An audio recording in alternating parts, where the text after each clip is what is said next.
There's something that you want to do, you have a hard time getting started on it, you feel paralyzed because you have so many ideas but don't know where to start. It can get really confusing because you look around, you see everyone around you doing everything they're doing, showing you their highlight reels on social media, like, ain't life great? And you haven't even been able to make your first move.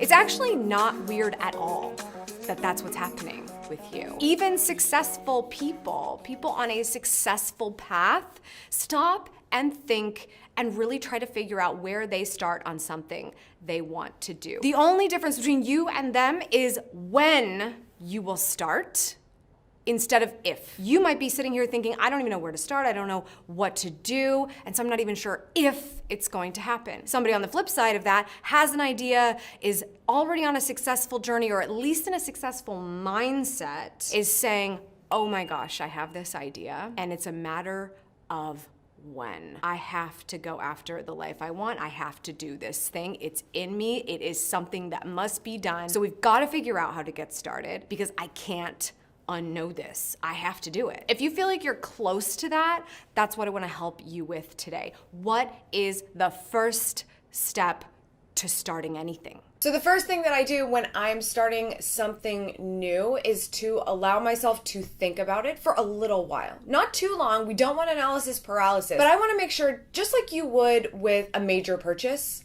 are you still thinking about that gorgeous handbag that's a lot of money for a number of days, a number of weeks, a number of months? I like to analyze my ideas probably for weeks to a month. If I'm really stewing on it every single day for that long, I know that there's something to it. Especially because the way that I think, I see things as like parts to a puzzle. And if I think, oh gosh, if only I was actually doing that idea that I have, that would be perfect with what else is going on with me right now. The more that happens, the more I feel like I'm selling myself on it, and the more likely I'm going to be consistent with it and stick with it. So spending some time thinking about the idea is important, but you don't want this cannot go haywire. You have to make sure that it's not just something you're going to dream about and talk about forever. I'm sure if you're one of those people that talks about your ideas with the people around you, the people around you are going to get real sick of it at some point if you don't actually do something about it. Regardless of what your tactic is, think about it, make sure you are really in on the idea so that when you get started, you're not discouraged in those first couple of weeks, months, maybe even year, if it's going to take that long for it to be something amazing for you. And if it's really something so amazing that it might change your life, it's probably going to take you a long time to see the results that you are dreaming about right now. Doesn't mean you're not going to see results in the shorter term, but you're going to have to wait a little bit to get to the level that you're dreaming of.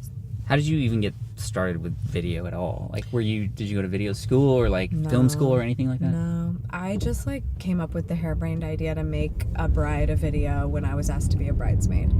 And wait. Okay, so somebody asked me to be a bridesmaid in their wedding. Okay.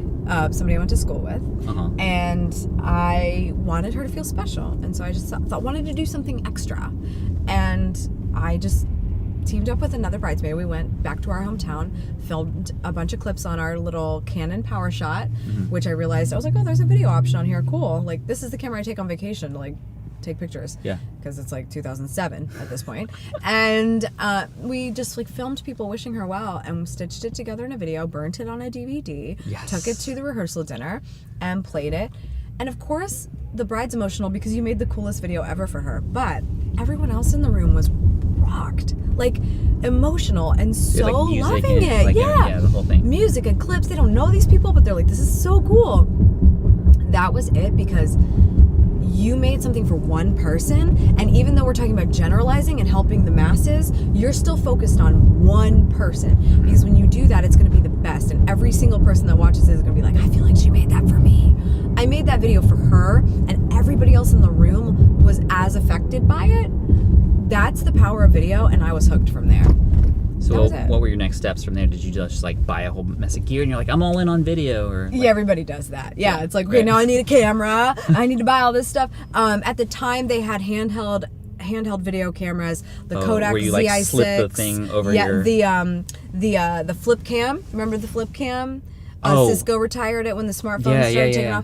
off. I had all of those, and I just started vlogging my life on the Schmittastic channel in 2009, and it's some of the most horrific videos ever, but they're there. You can And go I was watch going to say, them. can we... You can go watch them. Okay, we'll link to them YouTube has below. messed up the ratio on all of them. They look terrible, but they're such a good example Like of 3:2 this is where ratios. I started. Oh, it's terrible. It's so bad. We have blown this up in our mind, this idea of starting. We have made it so hard, and yet it used to be so easy for us. Do you remember? Probably not. There was a time in your life when you didn't know how to walk, but you tried, and then you failed, and then you tried again, and eventually, for many people, you succeeded. There was probably a time when you couldn't talk. I know there was a time I couldn't talk. I don't act like it, do I? I couldn't talk. I tried. I made noises with my mouth, and my parents were looking at me, trying to get me to say something right, and I tried, and I tried, and I failed. But I didn't know I was failing. I was just trying. I was just doing. Eventually, I figured out the English language and I started to talk. We have blown up starting in our minds so much because we are looking around at everyone else. We have a lot of awareness about what's happening elsewhere. Even on other sides of the world we have never been. We are so aware, but we aren't self-aware in what it actually takes to be the person to do the thing to make it happen. We blow up starting because we see what a further point in the journey looks like.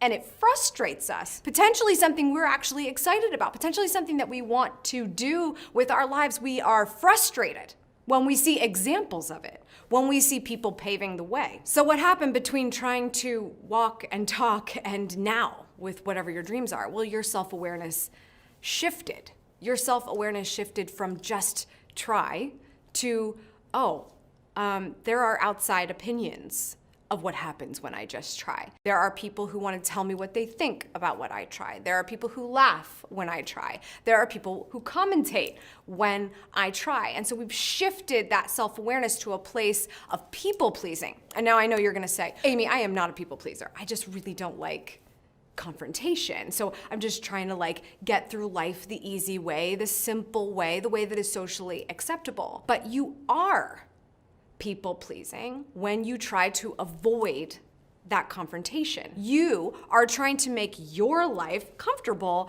and acceptable for those who don't ever have to live it. I guess that's super nice of you, but how is that working out? We need to shift that self-awareness back to where it needs to be, on yourself, on what you can control. What you can control is you. You can't control someone's thoughts. You can't control what's happening in their life that makes you so interesting to talk about. You can't control any of that, but you can control yourself and your life. There are just a couple of things you have to do while you're here on earth that are mandatory. My dad always used to say, you have to die and you have to pay taxes. Those are your two obligations. Everything else is up to you. You, though, one of the things that really, and we will be obviously kind of throwing the platitudes back and forth, but one of the things that's always impressed me about you is I think that you have reinvented yourself. Is it 3 or 4 times since I've known you?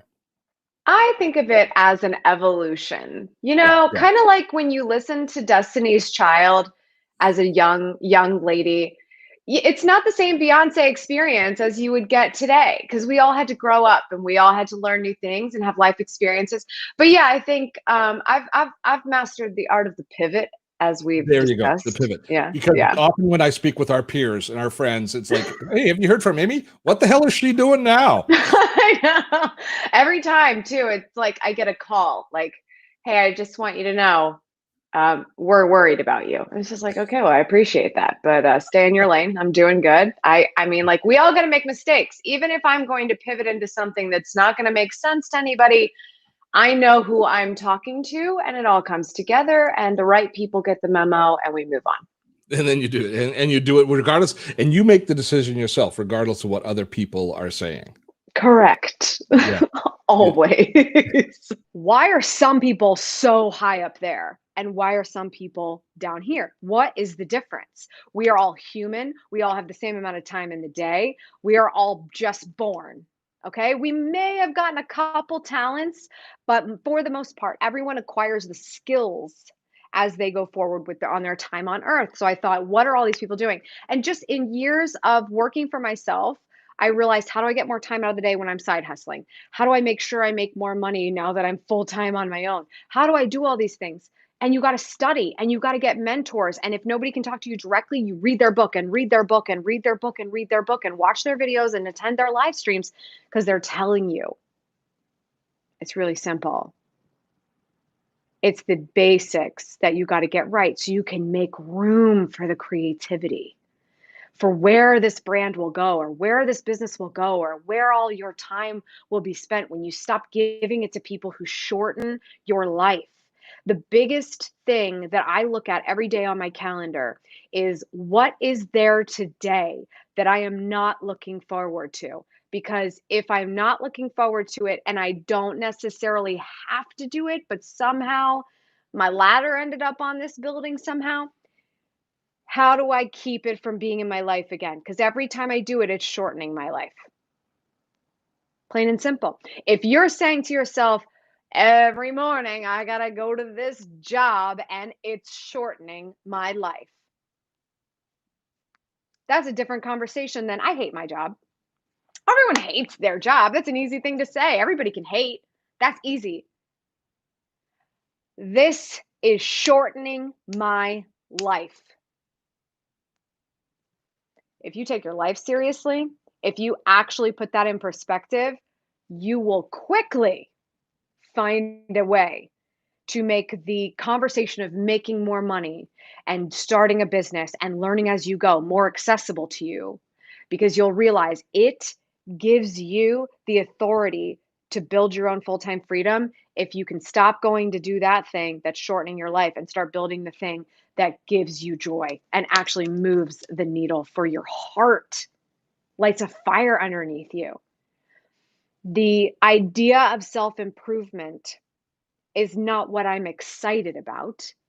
It's the ideas that I learn about that self-improve me, that I feel the consequences of, the positive consequences of, and realize that I'm on the right track, that I'm doing everything I can. I'm doing everything I can. And if for some reason I were not here tomorrow, would I be happy with how I left things? Would I be happy with what I did the day before? Would I feel like I left it all out? Would I feel like there's still more to do? Sure. But how much more? A lot more? Or do I feel like I've been spending out? I think that so many people that have so much to offer are stopping way too early because they're cashing out. They're cashing out and saying they're not good enough, which is why I'm writing the book that I'm going to write, because like they don't think they're good enough because they have this narrative in their head, these numbers not telling them they're good enough, or the handful of trolls that they're listening to, they're telling them they're not good enough. And the market is the market, but you also have to look in the mirror and figure out what objective quality looks like for you, what success and happiness looks like for you. It's why you and I are such big fans of like Gary Vaynerchuk. It's like he's willing to wait another 20 years despite all of his successes to get what he really wants, which is to buy the New York Jets. And I don't know that I have anything as big as that in my mind yet, because I'm still figuring out certain things, like what I like. Part of the reason I do all the weird things I do is because I kind of know what I want, Right. and I'm living lifestyle wise what I want. If I just get to make stuff every day and help people and teach and do that, and it's what I want. But aside from like very few very specific things, most of which I've already checked the box off of, I have no idea what like an end game of being satisfied looks like for me. I just like climbing mountains. Exactly. I love that you said that too, because I did a product hunt live chat a little bit ago, and somebody asked me, you know, what do you think success is for you? And I can honestly say that success for me just is something as simple as do I wake up every day happy with the progress that I've made and happy with my life? Because essentially that's what I'm in this for. being able to live life on my terms and do work that revolves around something that I'm excited to do every single day and happy to have a part of my life, not living for clocking out or waking up and being able to sleep in and not waking up, I guess. But that's the most important thing to me. So for success, am I progressing and getting things done and happy with my work and happy with what I do every day? That's what success is to me. And I don't think people think about that as much as they want to. And Gary's even said the day he buys the New York Jets is the worst day of his life, because that's the end. Because that's the end. How do we get past that self-awareness that is in the wrong place? How do we start to reroute? How do we get it back? How do we remember that we have our own reasoned choice that is in our control? How do we do that? Here's your two-step process. The first thing you have to do to start is to stop. That's right. In order to start, you have to stop. That is my professional opinion. How exciting is that? You've got to stop with the overthinking. You've got to stop with giving everyone else authorization to say what is right for you and your life and your mindset. You have to stop taking advice from people whose investment in you is to minimize risk. It doesn't mean that their opinion doesn't matter. Mom and dad love you, appreciate you, want the best for me, but also don't want anything bad to happen. Maybe even your significant other as well. They just want to make sure that you're okay. Good.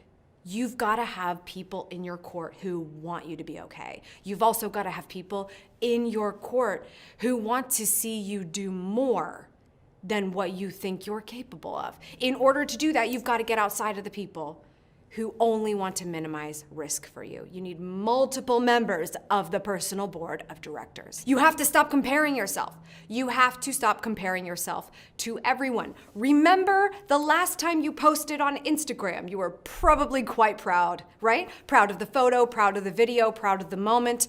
And that's because we share our best moments there. We are creating real memories we want to keep track of. We are creating memories we want our children's children to think of when they think of us. And that is great news. But when we look at that in real time and think, if someone else's building is getting bigger, mine is getting smaller, you've got it all wrong. You cannot start to build your building if you're in the middle of tearing someone else's down. Now, I also believe that you should just stop following anyone who doesn't make you feel good about yourself. Maybe you just need to take a break from someone else's highlight reel in order to feel a little bit better. That's great. Stop following someone. It doesn't make you a bad person. If you don't like my opinions on this channel or Instagram or Twitter, you should unfollow me, because if you believe in anything I'm saying, I believe you've got to have the self-awareness. You've got to shift your mindset and get it into a better place. Stop self-sabotaging.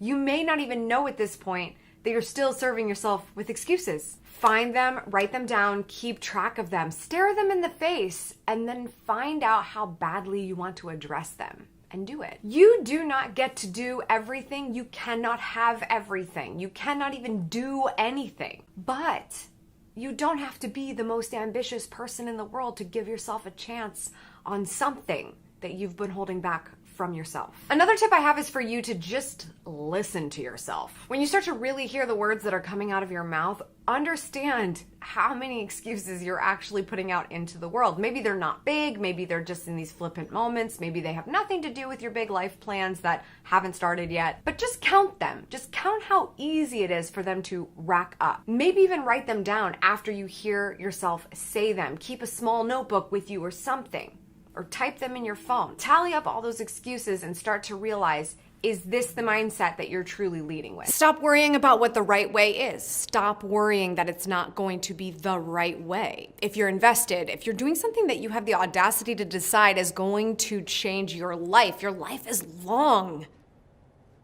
Your life is long. Try something, figure out it's not the right way, and then do something else. Don't keep looking for the courses and the secrets and the shortcuts to tell you the right way. Get some good guidance, get what you need, and start by stopping yourself from over-investigating, over-worrying, over-deciding that you're not going about it the right way because you don't have the right opportunities. Stop with the fixed mindset. When you remind yourself that everything is about learning. When you remind yourself that you are not a follower, you are a student. When you remind yourself that you take a step forward every single day, you're in the growth mindset. And when you do that, when you have that, that's amazing. We have to work toward beating down that fixed mindset as much as we can, and it's only by taking small steps every day in the right direction. It doesn't mean we don't have a bad day. We can't stop having a bad day. Bad days happen, but if we do just a little to make sure that the next day is better, we stop over analyzing. Well, we don't even know. Your low is the life that's over with. Life that's over with. Somebody referenced this earlier. I want you to think about a moment you do not want to return to. I want you to think about a time when your back was against the wall. I want you to think about a time when your credit card was declined. Think about a time when you couldn't pay a bill. Think about a time when you weren't 100% there for your family. Think about a low. And we're going to call that life that's over with. Because we don't want to live in a scarcity mindset. That is not the point of this exercise.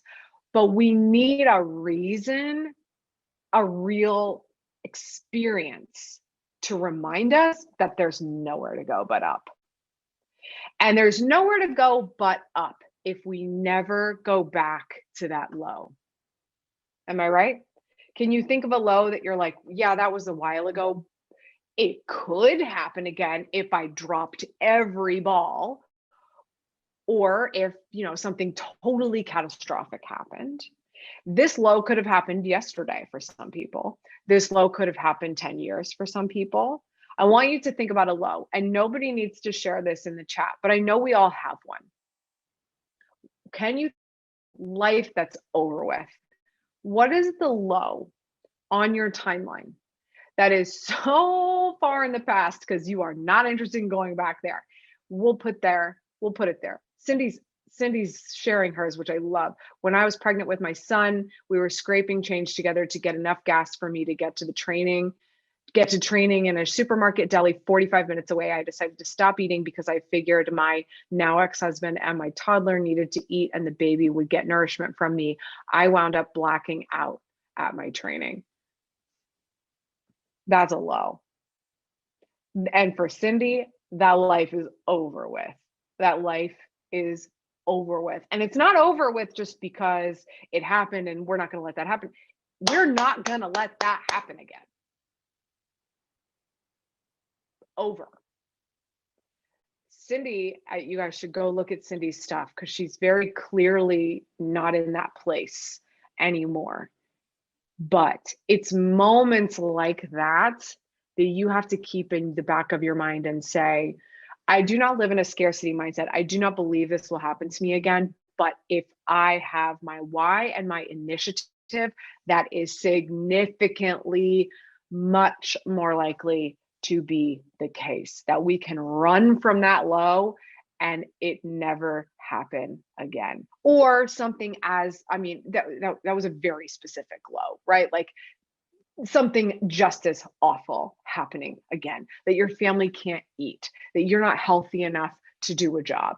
That's a lot of bad things at once, but a lot of bad things have happened to people at once. And that is a low we don't want to happen again.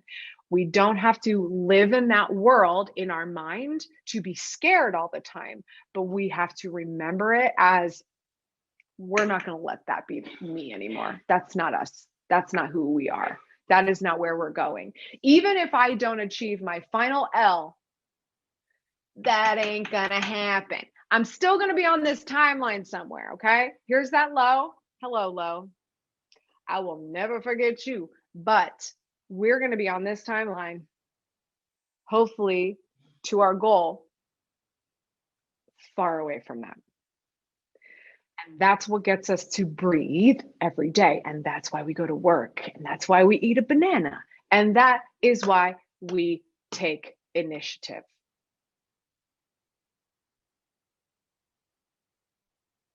This might actually make a lot of people sad because some of these lows can be really bad, really low. For Cindy, that's a low. That's a low, Cindy. I commend you for sharing that because that's huge. We don't want that. We have to be willing to say what we do want, and not just because we don't want that, but because we want more for ourselves. Kelly said, my husband told me yesterday that he doesn't have confidence that I can take care of life and our kids if he weren't here. Ugh, sad. Kelly had a low yesterday. That's a low. That is a low. When everybody needs to like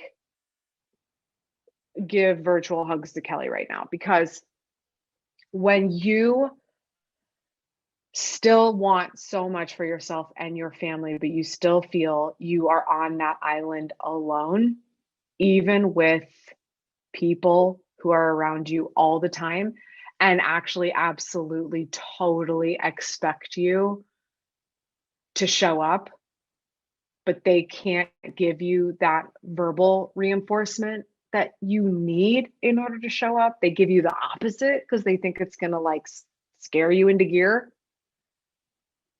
They don't get it. They're not going to get it. You guys, I started my business dating somebody who didn't get it. That's not who I'm married to, just so you guys know.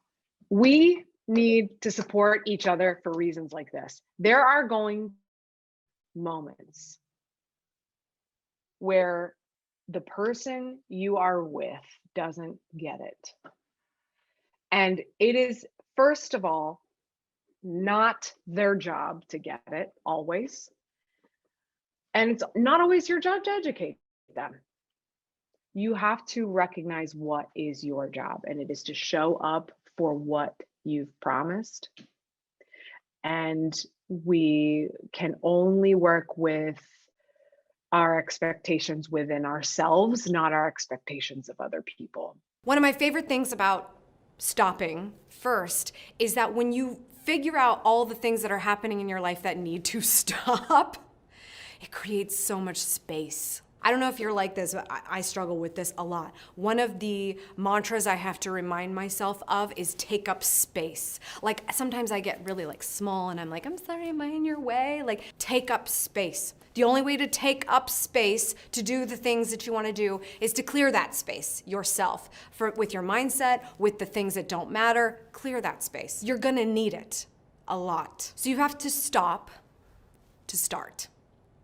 But then step number 2 is to do. You have to stop so that you can start, and then you do. Remember how we stopped worrying about the right way? We're gonna stop worrying about the right way because we're about to figure it out. We're going to do something about it. Every single day, we are gonna keep it up with the discipline and the reminders and the journals and the planners and the things that make us feel better about the fact that we know we can do something to move us forward every day. What is that thing? Take that step. You can continue to talk about what you want to do. You can continue to tell the whole world your plans, your philosophies. It's important for you to have those philosophies. But if you never actually execute on them, and by the way, I don't even need to see your Instagram of you executing, okay? It's what you're doing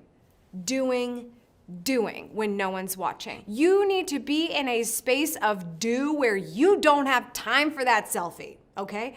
Be in a space of I will move this forward as much or as little as I can in this moment. I will not worry about how productive I am. I will just do. I'm going to stop holding myself back. I'm going to stop with perfectionism, and then I'm going to do the thing I know how to do.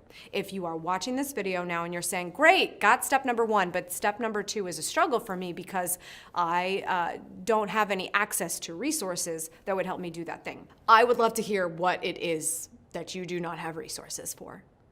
I would love to hear it. Please tell me what you do not have the resources for. If you're watching this video, you have the resources. There are actually very many people who don't have the resources. They may have to go through extra hoops just to watch a video on the internet. Those people, let's hear what those lack of resources are. Let's talk about what's possible. Can you go to a library and start a membership for free and read a book that's going to advance you closer? That's doing something. Can you get advice from someone who is actively successful in their work and find out what their secrets are? Because their secrets are probably very similar to somebody that does something completely different, because it is about the fundamentals. We worry about the right way so we don't get started. And all along, the right way was just some basic stuff. Taking care of ourselves, our health, our mindset, and just moving the cause forward in simple ways every day. Surrounding ourselves with people who make us feel better about who we are and what we want to do. Those are the fundamentals. How are you doing every day on the fundamentals? What are you doing to move that forward? The fundamentals do not include watching unlimited television. The fundamentals do not include scrolling social media so far back that you're like, wow, this was posted 5 days ago. The fundamentals are the thing that move us forward. The shiny objects are not. So step number 1, stop everything that is taking up your space. And step number 2, do the thing, the one thing, the small thing, the little thing that's going to make you move forward in your mission toward the life that you want. Step 1, stop. Step 2, do. Repeat as necessary. Do not walk away from this experience and say that this is too simple, it's too easy, it's not specific enough for you to do the thing. I would like to know, how has it been going for you? How much is still in your space that you haven't stopped? How little have you done to move this forward? Not how much have you talked about it. What have you done? So let's talk about it. What is the best advice that I have ever received? Here it is. Brace yourself. Start small. I know, annoying, right? It's pretty annoying. Here's the reason why that advice is the best advice I've ever received. It works. Here's the reason why that advice is extremely annoying. We don't want to start small because the reason we need advice in the first place is that we want to play big. And we want to look like we play big, and we want to automatically be in the big leagues, and that is just not how it works. So what happens? You hear this advice, best advice I've ever heard, guys, start small, and you go, yeah. So you say to yourself, okay, I'll remember that. But then you get into things. I mean, you really hit the ground running. It's a Monday. It's the first day of a month. You are ready. You're so excited about the thing that you're going to work toward, and you're going to start small, but like in a big way, right? And then you do it in a big way. You go hard. You do a lot of things. You try to do as much as you can in all of the hours of the day that you have left, or even some of the hours that aren't exactly available, but you try to multitask. Look, I'm excited for you. You're trying to reach your fullest potential. But the problem with that is when you do it so hard and so fast in the short term, and then you still only see small results from what you've done, you can get discouraged pretty quickly. You can lose track of what the big vision is because you only see such small moves, even though you feel like you've really been doing it big. So making sure that you keep your stamina up and keep your ambition going, keep having the resources and the energy and the confidence every single day, because this is going to be a long journey. It's so important that you do that. And so burning yourself out early is a great way to get discouraged and quit. And then you find yourself again saying, well, then what am I going to do? I've quit, or I want to get back into it, but I'm so discouraged and I don't know where to go next. And then you ask someone for the best advice they've ever received. And they say, it's okay to start small. But now you're questioning it even more, right? Because if you just had started small, you might have more energy, but you'd still feel discouraged right now. And we feel embarrassed, not just to ourselves that we can't do more, because we actually still have that belief in ourselves we can do it. But we're so busy looking at the outside world and what they're thinking of us. My friends and family think I'm playing small. I have to make big moves. I have to make bigger advances. I need better results to show everyone that this is legit, that I can do the things I want to do to go after the life I want. That embarrassment starts to register with you at the same time that discouragement registers with you, and then you're playing small in your mind, but only because you're the one hyper-analyzing it. Let me tell you how this story ends. You're burnt out, and there's a strong chance that all those people are unimpressed, okay? Or you start small, you do what you can, you try to maintain your energy, you do whatever you can to pay your bills and start your side hustle, or you do whatever you can to start your store, but then you also have to do this other thing as well. So you're balancing it all, and you just do your best. And slowly but surely you get there by taking small steps every single day. And then far down the road, No matter how long it takes you, far down the road, those people that you're trying to win the approval of will finally be like, nice job. Wow. Oh my gosh. I had no idea. This is so great. And that fleeting compliment that lasts a total of 6 seconds eventually comes. It eventually comes.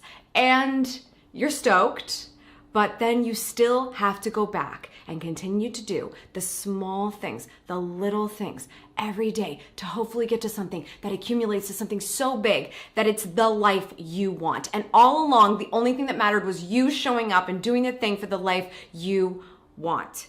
You're never playing small when you're doing anything that moves you forward to the life you want. I promise. So it is okay to start small, to move yourself forward. Deanna asked, have you ever started something and along the road of working on it, you feel discouraged? How do you keep pushing through?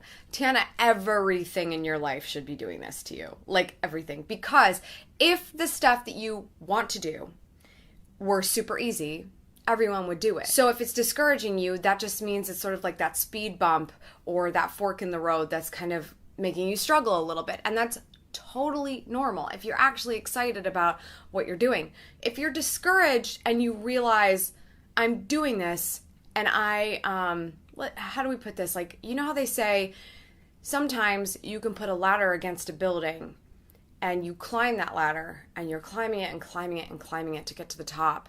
But then you find out along the way that it's the wrong building.